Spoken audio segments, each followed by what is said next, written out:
Pedram, I'm so honored that you joined us today. So your new book, Urban Monk, comes out in February. What inspired you to write the book? We don't live in the world where we have this luxury of running for the hills. Mm-hmm. And we still have this perceived luxury. It's like, oh yeah, you know, in March, we're going to Maui for 2 weeks. And then I'm going to catch up on sleep. I'm going to deal with all my psychological distress. I'm going to get my six pack and I'm going to get a tan and I'm going to feel great. Good luck. Right? It's just so we like offset it, and that's like kind of a macro piece, right? Or yeah. Like let's say the macro is your retirement.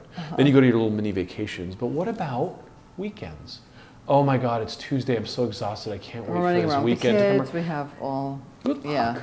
Good luck, right? It's not going to happen. It's like the weekend happens. It's like, oh, we got to go to Home Depot and IKEA or wherever the hell you end up going, and within a blink of an eye, you're like, it's Sunday night. I need to get some sleep. I didn't read that book I wanted to read.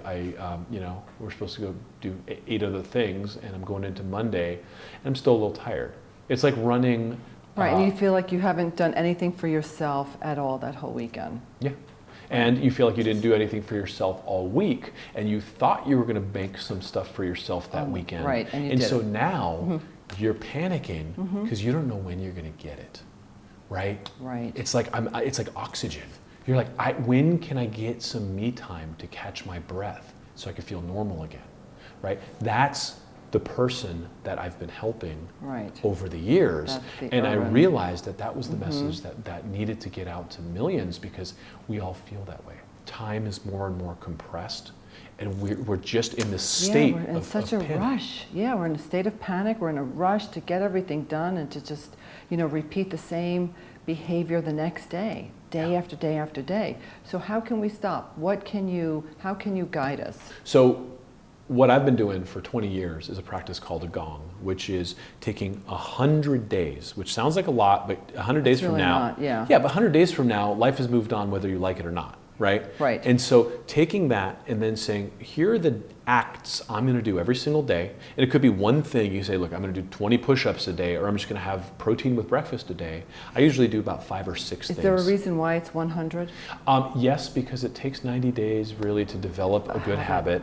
And 100 then gives you every single day you are 1 percentage point closer to your goal. And using that as a framework to understand what these, what I would call dedicated acts of self-love do, right? Again, booking an appointment with yourself to say, no, listen, I can't go to bed because I haven't finished my Gong. I'm going to go stretch. I'm going to do whatever it is that I committed to. And the best part about the practice is it's not what I tell anyone to do. Who cares, right? It's your commitment with yourself. So you can't be like, oh, that guy, I'm not doing it, screw him, right? It's just like, look, I told myself I need to stretch every night. That's the deal. So now I'm going to honor this deal. And I got to say, look, my first time, day 12, I chunked it. I started over. Okay, so you can do that.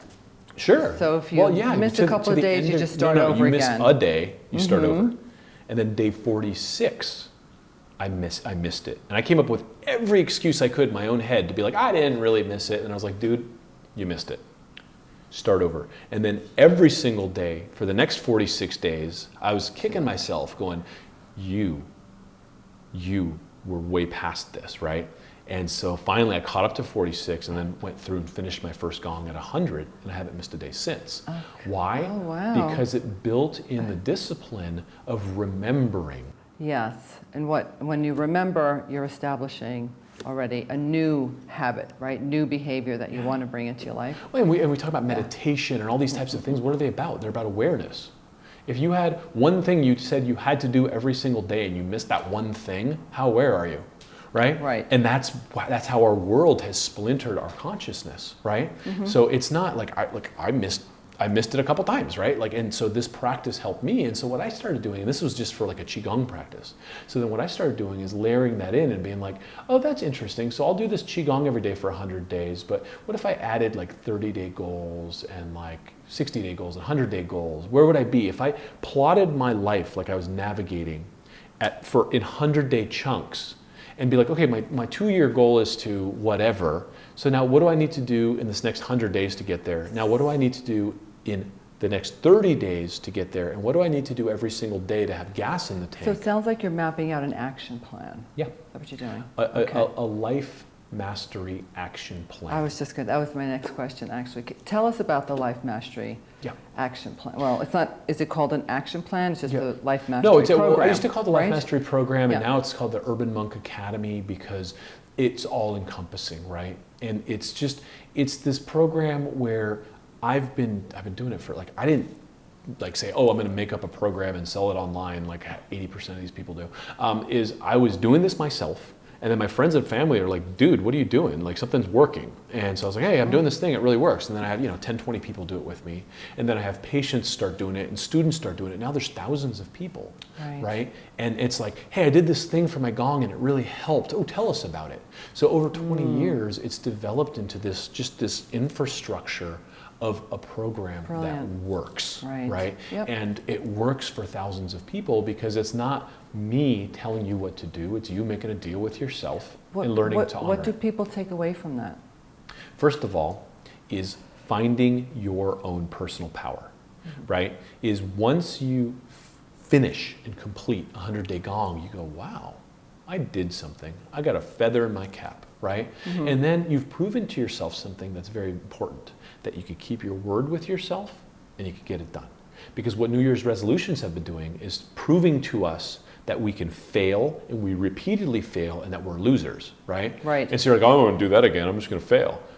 So what that does is it builds a habit. We're rewiring from a negative, self-destructive habit of creating a commitment with yourself and the universe and then reneging on it and then saying, well, see, I can never do anything. I must be a loser. I'm a failure, to rewiring into a positive habit, which is, hey, I said this, I did this, I nailed it. What else can I do?